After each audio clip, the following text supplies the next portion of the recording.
Participamos en el concurso con la marca Arroz Ciudad de Sueca y con el licor Crema de Arroz, porque ya que somos suecanos de toda la vida, la marca es patente española, Arroz Ciudad de Sueca, queríamos estar y queríamos potenciar este concurso.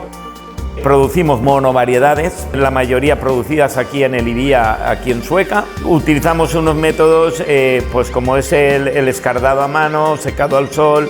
Yo estoy en el campo desde los 16 años, conociendo lo que es el arroz, y yo tengo 61, o sea que llevo unos cuantos años y bueno, yo he pasado y estoy actualmente a todos los procesos del cultivo, hasta lo que es la transformación del arroz, hasta la venta, muchísimos años de experiencia que nos avala la profesionalidad en el campo del arroz.